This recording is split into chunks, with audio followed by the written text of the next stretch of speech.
Démarrer la visite dans les coulisses d'une entreprise, c'est toujours quelque chose de sympa, encore plus quand c'est à la campagne. On n'est pas loin du plan d'eau de la Ferté-Bernard, c'est bucolique, mais c'est aussi moderne, ultra moderne. On se projette dans l'avenir, regardez cette borne de recharge de voitures électriques, on se projette dans l'avenir chez Cristalpack qui nous accueille aujourd'hui. Une belle aventure humaine, deux associés. Johan Vanneau, bonjour. Bonjour Pascal. Nicolas Guillard, bonjour. Bonjour Pascal. Alors, deux associés depuis une dizaine d'années maintenant. Belle aventure humaine, je disais. Oui, c'est l'histoire d'une rencontre qui a démarré en Touraine. Et depuis maintenant une dizaine d'années, donc on a créé Cristalpack. Bon, vous avez fait une petite incursion sur Nancy quelques mois et vous avez décidé de venir vous installer à la Ferté-Bernard. Pourquoi ? En fait, on a eu l'appui immédiat de la collectivité, de la mairie, et ça a été la facilité auprès des intervenants pour avoir toutes les bonnes ficelles, on va dire, pour s'implanter ici. Ça s'est passé à quelques mètres d'ici, quelques centaines de mètres, un premier bâtiment en blanc, j'imagine ? Oui, on a démarré juste au bout de la rue, dans un bâtiment beaucoup plus petit, et voilà. Depuis 2014, on est donc arrivé ici. Combien de mètres carrés à l'origine ? Alors, à l'origine, 500 mètres carrés. Combien de personnes ? On était 3, nous 2, plus un salarié. Et alors aujourd'hui, c'est beaucoup plus grand. Aujourd'hui, on est effectivement beaucoup plus grand, on a 3500 mètres carrés. Bien, pour une activité tout à fait particulière, un marché de niche. Vous êtes les seuls en France ? On est effectivement les seuls en France à être spécialisés dans ce domaine-là. Donc on fait de l'emballage transparent, leader français et assez présent au niveau européen. Oui, c'est ça. Vous êtes, il y a 4 gros, on va dire, en Europe, et vous faites partie des 4 gros, quoi. Oui, tout à fait. On a quelqu'un qui se situe en Italie, en Espagne et puis un Allemand. Alors, c'est votre savoir-faire qui vous permet de vous distinguer, vos compétences mutuelles, j'allais dire ? Oui, l'addition de nos compétences respectives nous ont permis d'amener autre chose sur le marché, sur tout l'aspect technique qui nous permet aujourd'hui de nous différencier de nos confrères. Donc, on va découvrir évidemment vos produits dans un instant. Combien de personnes travaillent ici ? Alors actuellement, nous sommes 21 personnes. D'accord. Et on a juste créé depuis peu donc un nouveau poste et une nouvelle société qui s'appelle Boîte et Idées. Qu'on va découvrir dans l'émission aussi. Tout à fait. J'imagine. Bon, parfait. Eh bien, allons-y. Partons à la découverte.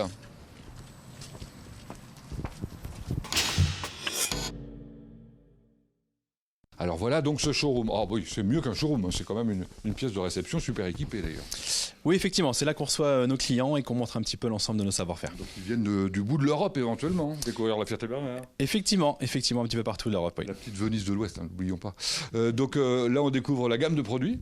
Oui, donc aujourd'hui là vous avez 80% de notre chiffre d'affaires, il y a la parfumerie et la cosmétique. Il y a du spiritueux aussi visiblement. Il y a du spiritueux effectivement, alors on a différents produits, les étuis sur lesquels on fait une prestation globale et on livre un produit fini. Les fourreaux qui sont généralement mis sur les coffrets de parfum pour les opérations telles que Noël et fête des pères, fête des mères. C'est 80% vous nous avez dit, donc on a dit un peu de spiritueux. Et alors le reste c'est quoi ? Les multimédias, à peu près 10%. Ah oui, c'est les disques que je vois là. C'est ce que vous avez là, effectivement. Ça me rappelle ma jeunesse, ça. Les années 80, est-ce que les jeunes connaissent ça ? Montrez-nous. Oui, donc là, en fin de compte, on est sur des rééditions de vinyle qui étaient faites il y a quelques années, effectivement. Sur lequel on a respecté l'original. Exactement. Et puis quand on l'ouvre, on découvre effectivement le groupe Téléphone en petite tenue. Comme vous dites. Bon, très bien, c'est original en tout cas. Bon, en volume, ça représente quoi tout ça, cette production ? Alors, on produit environ 7 millions de fourreaux ou d'étuis à l'année, ce qui représente des séries moyennes de 1000 à 1 million de pièces. Ah oui, comme ça, 1000 à 1 million. Bon, dans une belle entreprise, je suis impatient de découvrir, donc allons-y. Merci Nicolas et Johan, je vous laisse retourner à vos bureaux évidemment, et je vais à la rencontre d'Emilia, je crois, c'est ça ? Bonjour Emilia. Bonjour. Alors vous êtes chargée de l'accueil ici ? L'accueil physique et standard, tout à fait. Alors standard, bon, c'est le téléphone, il y a des appels, c'est normal. Physique, vous recevez des clients ? Oui, on reçoit régulièrement nos clients afin qu'ils puissent valider les teintes sur les fourreaux. Donc des clients qui viennent de partout, hein, on est bien d'accord. C'est ces clients que vous livrez par ailleurs parce que vous vous occupez de logistique, je crois. Oui, tout à fait. Je commande les camions afin de respecter les livraisons des commandes des clients. Ouais. Partout en France ? Partout en France. Même en Sarthe ? En Sarthe, oui. Vous avez des clients ? Oui, Adine et MPO. Qu'on connaît évidemment. Et puis alors, on l'a dit, vous exportez aussi. Hein. Oui, on exporte aussi vers l'Espagne et l'Italie. Ok, alors ça représente quoi en volume, les livraisons ? eh bien, on peut avoir pour l'Espagne ou l'Italie 2 départs par semaine, des complets. Pour la France, ça représente un départ tous les jours. D'accord, très bien. Bon, ça c'est la production, on est d'accord, les produits finis, mais ce ne sont pas les seuls produits que vous envoyez, il y en a d'autres beaucoup plus fragiles, beaucoup plus petits. Hein. Oui, c'est bien ça. Donc les maquettes qu'on envoie aux clients afin qu'ils puissent valider les dimensions des fourreaux. Parfait, bon, bah, vous avez du travail, je vais vous laisser travailler et moi je vais aller du côté du bureau d'études, c'est où? C'est par là? Par ici. Ok, merci. Première pièce à découvrir avec, je pense que c'est vous, Alice? Oui, bonjour. Alors, vous êtes technicienne méthode du bureau d'études en PAO. Wow. PAO, ça veut dire du graphisme en fait, hein, c'est ça, non? Oui, c'est tout ce qui est gestion des fichiers graphiques. Ça veut dire que vous préparez les décors en quelque sorte des plastiques? Oui, alors en fait, on reçoit les décors déjà fournis par les clients et nous, on les met en conformité pour qu'ils puissent être imprimés selon nos process. Donc ça se passe sur l'ordinateur évidemment. Et puis alors concrètement, là, vous étiez en train de faire quoi? J'étais en train d'imprimer donc une matière plastique en recto verso, puisque cette table nous permet de faire du recto verso. 2 grandes dimensions. On peut faire du très grande dimension en effet, on peut faire sur plein de supports différents, donc du carton, du papier, du plastique et également imprimer en rouleau des affiches par exemple. Oui, comme celle que vous avez faite là pour des opérations que vous soutenez localement. Voilà, c'est ça, c'est des associations locales. Oui, elles sont impressionnantes, elles sont belles en plus. Bon, impressionnante cette table d'impression justement, et les autres, de quoi s'agit-il? Alors les autres machines nous permettent, notamment celle-ci, qui nous permet de sortir des BAG. Des BAG? Oui, tout à fait. C'est des fichiers qui sont validés par le client et qui sont notre référent qualité. Bon, bah, c'est un peu comme les BAT pour l'impression, quoi. Alors, les BAT, c'est un petit peu différent. Ce qu'on appelle BAT, c'est vraiment la validation sur machine. D'accord. Bon, soyons précis. Voilà, technicienne, c'est normal. Allons découvrir maintenant comment on fabrique notamment les maquettes. Oui, très bien. C'est juste à côté, au bureau d'études. À côté. Avec Gilles Trouillet. Parfait. Merci Alice. Je vous en prie. Bon courage. Je crois que je vais à la rencontre d'un sorcier. Vous allez comprendre tout de suite pourquoi. Bonjour Gilles. Bonjour. Gilles, vous êtes maquettiste. Oui. Depuis 30 ans. D'accord. Oui. À l'origine, ce n'est pas sur du plastique. Non, j'ai travaillé pendant des années dans un BE où on faisait du carton. Toujours dans le packaging. Voilà, cosmétique souvent. Donc votre métier, donc concevoir des emballages, des coffrets plus précisément. Celui-là par exemple, vous aviez quoi comme brief? Celui-ci, le client savait parfaitement ce qu'il voulait. Ouais. Donc, et en plus, on a eu la chance d'avoir l'impression qu'on pouvait faire, donc on a pu finaliser la maquette. En l'occurrence pour un grand hôtel, et pour mettre quoi à l'intérieur? C'est pour y mettre des gâteaux, c'est pour Thierry Marx. Oui, voilà. Bon, plutôt sympa. Plutôt sympa. Bon, ça c'est le cas le plus facile pour vous. On vous donne tous les éléments. De temps en temps, vous apportez quelques corrections. Oui, il peut y avoir des petites anomalies parce que le client c'est ce qui est normal. Hein, donc je me dois de corriger ça. Et puis alors quelquefois, on vient simplement en vous disant, il faut que vous me mettiez quoi? Alors qu'est-ce qu'on veut mettre là-dedans? Alors là, on veut mettre une bouteille de verre. Écoutez, regardez cet objet, transparent totalement. Il y a combien de pièces différentes? Là, il y a 2 pièces différentes, dont 2 fois la même, 2 cales. C'est les 2 mêmes verres. Voilà. Mais c'est totalement magique, parce qu'il faut que ça tienne, il faut que ce soit solide, il faut choisir le bon matériau. Là, en l'occurrence, on a choisi du 400 microns, ce qui est très solide, en APET. Et ce qui est encore plus incroyable, c'est que c'est fait là, sur informatique, on est d'accord? Oui, c'est fait. Mais en 2D. Mais en 2D, c'est tout ce qui est fait dans ce bureau, c'est en 2D, parce que ce qui est fait dans l'atelier, vous allez rencontrer que des feuilles, que du plat. Et oui, parce que vous, il faut que vous fassiez les outils de découpe derrière. Et moi, quand je crée ça, il va falloir que je sache ce que va donner le coup de marteau, si je puis dire. Hein, ça va devenir volume. Ouais. Donc je crée l'outil, effectivement, qu'une fois que c'est validé. Bon, c'est pas sorcier, c'est magicien, c'est mieux encore. Bravo, on va à la sérigraphie. Ah ben voilà, je me fais griller la priorité par Alice, qui vient elle aussi dans le labo de préparation de la sérigraphie. Merci Alice. Où on va rencontrer Christophe. Bonjour Christophe. Bonjour. Alors Christophe, qu'est-ce qu'a fait Alice là? Elle m'a ramené le film justement pour que je prépare mon écran. Qu'elle a préparé. Qu'elle a préparé. Voilà. D'accord. Alors ce film, c'est le début de l'histoire de la sérigraphie. Oui. Qu'est-ce que vous faites avec? Je vais installer mon écran avec. C'est-à-dire que je vais faire apparaître l'image qu'on a besoin d'imprimer. Donc l'écran, vous le retirez de la machine qui est là? Du séchoir, je le mets dans l'instalateur, je retourne mon film. Je pose mon film sur l'écran et on met l'instalateur en route. Alors l'instalateur, ça veut dire que La lampe, il y a une lampe qui vient sécher l'émission qui sera qui sera masqué par les images, quoi. Pendant combien de temps? Une minute en général, moyenne. D'accord. Bon, une fois que c'est terminé, qu'est-ce qu'on fait? On dépouille l'écran au jet d'eau. On le prend, on l'emmène dans la... côté dans Et on le dépouille, ça veut dire quoi? Bah, c'est un jet d'eau pour permettre d'enlever l'émission qui n'a pas été durcie, justement. D'accord. Donc comme ça, il reste juste ce qu'il faut imprimer. Juste ce qu'il faut imprimer, voilà, c'est ça. Et après? C'est pas fini là? Ensuite, je fais sécher l'écran dans le même séchoir. Ah oui? Ouais. Et combien de temps? on va dire 10 minutes, un quart d'heure. Ensuite, on le ressort pour le retoucher, pour enlever, pour boucher toutes les fuites qui pourraient arriver en sérigraphie, des petites fuites d'encre. Donc on met un bouche-pas.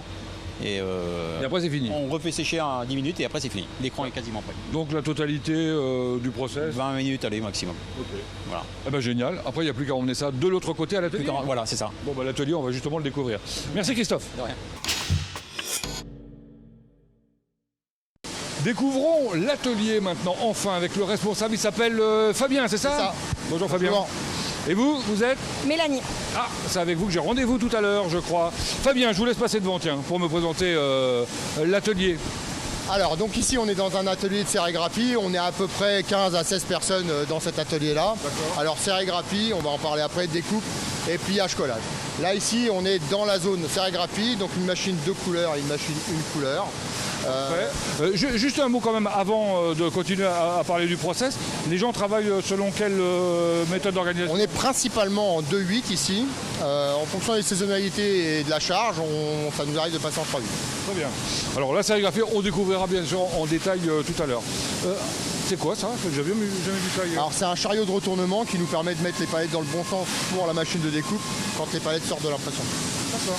Alors deuxième étape.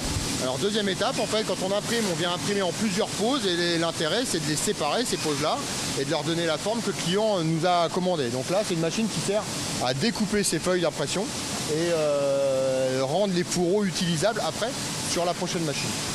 Donc, troisième étape maintenant, c'est le moment où on va quoi? On va plier d'abord? Alors, plier, coller. C'est-à-dire qu'on vient mettre en forme le fourreau, puisqu'avant il est en développé, donc allongé, et on vient le plier et insérer de la colle de manière à ce que le client derrière, lui, puisse l'utiliser. Et ça, c'est livré chez notre client à plat. Ouais.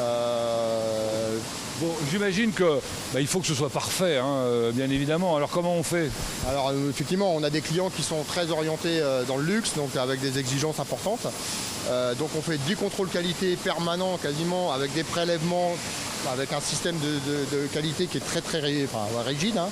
Et une fois que les produits sont terminés, on vient faire encore une fois un contrôle qualité qu'on appelle le contrôle libératoire, qui va nous permettre de vérifier que ce qu'on a mis dans les cartons, c'est bien en conformité avec ce que le client nous a demandé. Quand je vois un truc comme ça, j'ai toujours envie de tirer dessus, ça tombe bien parce que ça nous permet de découvrir la suite. Et la suite, c'est le grand hall de stockage? Alors la suite, c'est le stockage qui nous permet de stocker les matières premières et de pouvoir aussi stocker les produits finis pour les expédier. Donc là, on a les quais de déchargement et puis les différents racks de stockage, à la fois en matières premières et en carton. Il y a quand même pas mal de stock là, donc ça c'est les matières premières. Hein. Alors ça c'est les matières premières, alors là pour l'instant effectivement ça paraît être un peu rempli, mais d'ici 2-3 semaines ça va être 4 à 5 fois plus chargé que ça. Ah bon d'accord, vous chargez pour l'année, pour la saison? Ah non, pour juste la saison jusqu'aux vacances là. D'accord. Pour Noël 2020. Déjà? C'est ça, voilà. Ah oui, c'est un an avant quoi. Voilà, c'est avant. Bien, merci Fabien pour cette présentation. Merci à vous.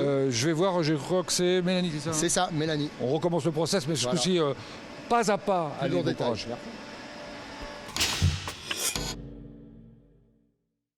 Eh bien, on est revenu au point de départ. Mélanie, c'est elle, vous vous souvenez? Bon, on a vu Christophe qui a installé ses écrans ou quelque chose comme ça. C'est pour Mélanie. Voilà, parce qu'on est au début du process. Vous êtes sur une énorme machine là, de sérigraphie. Oui, 15 mètres de long environ, oui. Ah oui, quand même. Et puis alors, tout est doublé dans cette machine, pourquoi? Oui, il y a 2 couleurs, 2 écrans, on peut imprimer 2 couleurs. D'accord. Et 2 zones de séchage aussi. Voilà, 2 fours, un pour chaque écran. Alors, 2 couleurs. Là, il y a combien de couleurs là? Là, il y en a 2. Ah bon? Il y a le gris ici et le blanc. Ah oui, le blanc est une couleur. Oui. Bon, l'avantage, c'est qu'effectivement, quand il y a 4 couleurs, on ne passe que 2 fois. Quoi. Exactement. Ok. Donc ça s'appelle une feuille? Oui. Et qu'est-ce que vous faites avec votre feuille là? Donc celle-ci a été sortie en tout début de production. Ouais. Et comme ça, je viens me caler dessus pour voir si je ne bouge pas. Parce que si vous bougez, il faut refaire les réglages? Oui, il faut affiner, oui. Ça arrive de temps en temps? C'est très rare, mais ça peut arriver. Ça fait combien de temps que vous faites ce boulot? Environ 7 ans. Et alors? Et alors c'est très bien. Ah ben ça tombe bien. Voilà. Bon super, j'allais voir votre collègue en face. Lui c'est une plus petite machine. Oui. Merci. Parlons toujours sérigraphie, mais cette fois-ci avec Franck. Bonjour Franck. Bonjour. Alors Franck, qu'est-ce que vous étiez en train de faire là? J'étais en train de repousser un petit peu mon vernis pour éviter qu'il coule à travers la maille. Ah, c'est pas de l'encre, c'est du vernis là. C'est du vernis, de l'encre UV. Du vernis encre UV. Bon. On a découvert la machine à côté là, de couleur. C'est quoi la différence avec celle-là? Alors celle-ci, c'est une cylindre, une couleur. D'accord. Ça veut dire que pour chaque feuille, et chaque couleur, il faut faire une impression. Une impression, à chaque couleur, un écran. D'accord. Combien de feuilles à l'heure on passe là? On passe 1400 feuilles à l'heure et ce tirage-là est à 6000 feuilles. Et il y a combien de couleurs? Et il y a 5 couleurs. Ah oui. Donc ça demande du temps alors? Ça demande beaucoup de temps. Ouais. Combien de temps à peu près? Il y a 2 jours et demi de travail. Waouh, quand même. Ça fait longtemps que vous faites ce métier-là, je crois. Pas mal de temps. Plusieurs années? Plusieurs années, oui. Vous êtes un spécialiste, on peut le dire, quoi. Bah, on commence à rentrer dans le professionnel. Comme vous dites. Bon, allez, merci beaucoup en tout cas. Et bien là voilà la super machine de découpe avec un super salarié, il s'appelle Florian. Bonjour. Bonjour. Ça vous fait rigoler, hein? Oui. Super salarié parce que en fait vous êtes le plus ancien de la maison. C'est ça, oui. Et l'un des plus jeunes. C'est ça, oui. 9 ans que je suis ici, oui. Vous avez commencé à quel âge ici? 20 ans. Et pourtant vous aviez déjà un parcours. Vous saviez déjà faire ce métier-là? Non, du tout. Qu'est-ce que vous faisiez? De la mécanique en parc et jardin, de la vente dans le bâtiment et j'avais commencé par boulanger-pâtissier. Bah, vous voyez, ça mène à tout, hein, boulanger-pâtissier. Alors votre métier, ça s'appelle comment d'abord? Conducteur autoplatine. D'accord. Le principe, vous prenez une feuille, donc comme celles qui sont là, vous l'injectez dans la machine, vous réglez la machine, pour qu'elle fasse quoi? Pour qu'elle soit découpée au format et demandé. D'accord. Donc c'est des formats différents. Formats différents, formes différentes. Des formes qui sont sur un support en bois? Oui, c'est ça, avec des filets raineurs et coupants, ce qui permet de découper et de faire le rainage pour ensuite le pliage. Le principe à l'intérieur de la machine, ça se passe comment là? C'est ici que ça se passe? Oui, c'est une platine qui vient écraser la feuille sur la forme pour la découper et faire le rainage. Étape suivante? On peut avoir une éjection qui permet d'enlever des déchets, double coupe, trou européen, etc. Et ensuite, on a la réception. Vous êtes nombreux à faire ça? On est 2, oui. Vous relayez chaque jour? C'est ça. Bon, vous avez intérêt à être sacrément efficace. Pas tomber malade. Hein. Merci Florian. Allez, on va plus loin. Ça s'appelle comment ça après? La plieuse. Ah oui, c'est vrai. J'avais oublié. On va découvrir la dernière étape ou presque avec Nathalie, bonjour. Bonjour. Nathalie, qu'est-ce que fait madame? Comment s'appelle son métier? Alors c'est une conductrice de plieuse, elle marge la plieuse avec un margeur automatique. Et elle s'appelle? Eva. Bonjour Eva. Alors Eva, ce qu'elle est en train de faire là, c'est que ça va être automatique derrière. Tout à fait, c'est ça. Alors qu'avant on le faisait manuellement. Voilà, avant on le faisait manuellement. Voilà. Bon. Et elle va lancer les fourreaux pour vous montrer comment ça. Waouh, ça va à une vitesse? Oui, c'est guidé avec un guide pour les redresser, pour le maintenir le plus droit possible. Ouais. Ensuite, on va à l'étape de la chauffe. Ouais. La chauffe qui me permet de maintenir notre colle par la suite. C'est par électricité avec une aire et ça chauffe le fourreau. Très bien, bah oui, parce que c'est important que le collage se fasse dans de bonnes conditions. Étape suivante? Là, c'est la colle, le dépôt de colle. Voilà. Ça se dépose sur le fourreau. Ensuite, on va passer au pliage. Le pliage qui se fait et que ça rabat de chaque côté pour pouvoir qui se ferme par la suite. Alors vous comprenez peut-être pas tout à fait ce qu'on fait avec ce morceau de plastique. Vous allez le comprendre maintenant, puisque là on a comment vous appelez ça, un fourreau? Un fourreau. Oui, voilà. Terminé. Vous voyez à quoi il ressemble? Et ça va autour d'une boîte en carton. Une boîte, voilà, c'est ça. Bon, c'est une marque bien connue, mais je ne peux pas vous la citer. Qu'est-ce qui se passe là? Là, ça se range au fur et à mesure et ça compte par 25. Et par la suite, les filles derrière. Alors on retrouve Eva et puis Alexandra. D'accord. Ils vont prendre les fourreaux, les contrôler pour voir s'il n'y a pas d'anomalie, les rayures, tout ça. Et les banderolés, on m'a dit aussi. Et les banderolés par 25. Banderolés, ça veut dire qu'on les attache les unes avec les autres. Voilà, une sur la colle et puis une dans l'autre sens, pour bien maintenir. Et puis enfin derrière, on va les mettre, regardez, dans des petits sacs très très soignés, pour qu'elles soient protégées. Et puis ce sera l'expédition. Tout à fait, c'est l'expédition après. Merci Nathalie, je vais voir qui maintenant? Lydie au contrôle qualité. Au contrôle qualité, d'accord, merci. On m'a dit que c'était elle, Lydie. C'est vous, Lydie? Comment? Oui. Bon, je suis en train de vous déranger, là. Qu'est-ce que vous étiez en train de faire? Là, je vérifie si Florian, la qualité du fourreau. Donc, s'il n'y a pas trop de rayures, si la découpe est bonne, si les rainures sont bien placées. On m'avait dit que vous étiez Madame Qualité. C'est bien ça, alors? Entre autres, je suis l'œil supplémentaire de mes collègues. L'œil de Moscou. Et alors, vous faites ça pour tous les postes, partout? Voilà, ouais. Je vais voir tous mes collègues à longueur de journée. Et, ça veut dire que vous connaissez tous les dossiers? Tout à fait. Et en fonction... Et les exigences de vos clients? Voilà, la teinte. Je passe à la sérigraphie, je regarde s'il y a un manque de texte, si la teinte est bonne, s'il n'y a pas trop de rayures. Globalement, ça se passe comment? Très bien. Et avec vos collègues? Pas de soucis. Bon, c'est formidable quand même, une contrôleuse qu'on aime bien. Bon, bah félicitations. Je vous remercie. Et je crois que vous êtes en période de recrutement, on va découvrir ça dans un instant, donc vous allez encore avoir d'autres collègues à contrôler bientôt. Merci Lydie, je vous laisse. On a décidé de prendre l'air pour parler de quelque chose d'important, les ressources humaines avec Fabienne. Bonjour. Bonjour. Fabienne Mélian, vous êtes responsable de la comptabilité et des ressources humaines. D'abord, vous êtes là depuis combien de temps? Alors moi, je suis là depuis bientôt 9 ans. Donc vous avez vu la société évoluer, le nombre de salariés augmenter de manière importante. Oui, c'est ça, parce que je suis arrivée en 2011, nous n'étions que 9 salariés. Et bien là, en 2020, nous approchons des 21-22 salariés. Voilà, et vous avez des besoins en recrutement et c'est difficile. Oui, c'est ça.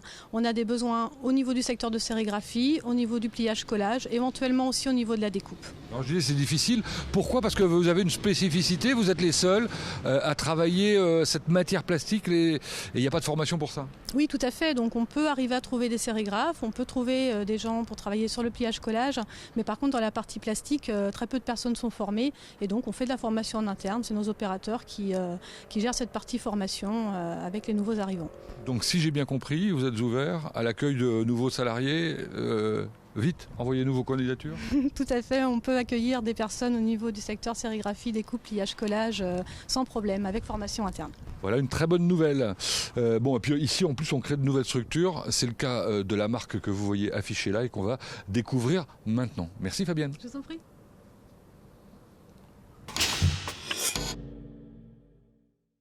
« 20 sur 20 », c'est la note qu'on va donner probablement à Vanessa. Bonjour. Bonjour. Parce que vous venez d'intégrer l'équipe de Crystal Pack pour lancer une grande aventure. Oui, donc boîte à idées. C'est quoi? Alors c'est la création de packaging sur mesure et personnalisé en petite série. D'accord, et ceci accessible pour tous? Oui, sur le site boîteaidées.fr. D'accord, alors quand je dis tous, c'est aussi bien les particuliers, les associations et les entreprises évidemment. Exactement. Et qu'est-ce qu'on leur propose? Des tas de choses étonnantes, alors ce 20 sur 20 qu'on a découvert et d'autres choses encore par exemple. Oui, donc ici on a par exemple un coffret à 3 tiroirs aimantés. Donc, un petit rangement sympathique. Tout à effectivement. Fait. À côté, une boîte qui est unique en quelque sorte. Hein. Oui, avec des angles inversés. Donc... Joli en plus. Devant un camion, c'est quoi l'histoire de ce camion? Alors ici, nous avions un client qui souhaitait offrir des chocolats à ses employés en fin d'année. Ouais. Donc on devait les mettre dans la benne et voilà. Moi, je trouve que c'est une super idée de cadeau, effectivement. Les chocolats, on vous en a offert ou pas? Malheureusement, non. Pas de chance? Non. Tant pis. Bon, merci. Bonne chance à Boîte à idées. C'est sur le web. Au revoir.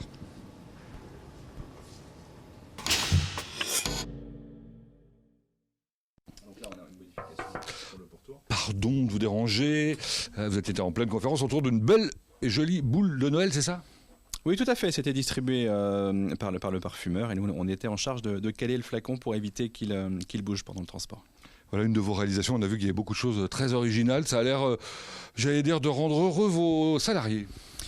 Écoutez, oui, les produits que l'on fait sont effectivement valorisants et puis on essaie aussi de nous garder une bonne cohésion dans l'équipe. Visiblement, il y a peu de turnover.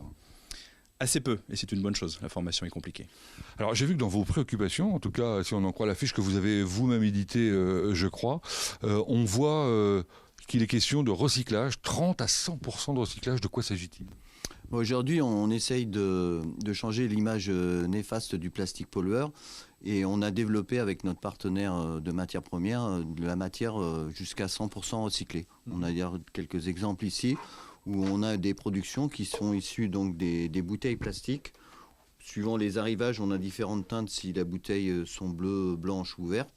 Et ça nous permet aujourd'hui d'avoir un produit qui est 100% recyclable à l'infini. Ben bravo, je pense que c'est la préoccupation aussi de vos clients, bien évidemment. Parlons d'avenir maintenant. Vous êtes en développement parce que vous continuez à recruter. Oui, tout à fait. Toujours en développement, à la fois sur l'aspect personnel par rapport à la formation et aussi on envisage de nouveaux investissements. L'impression numérique est... mieux personnaliser encore. Oui, tout à fait. L'objectif à terme, c'est d'éviter les trop grosses quantités, mais la personnalisation beaucoup plus. Ouais. Et puis la dernière création, la structure boîte à idées qui est dans la continuité de cette personnalisation, offrir à nos clients plus de choses.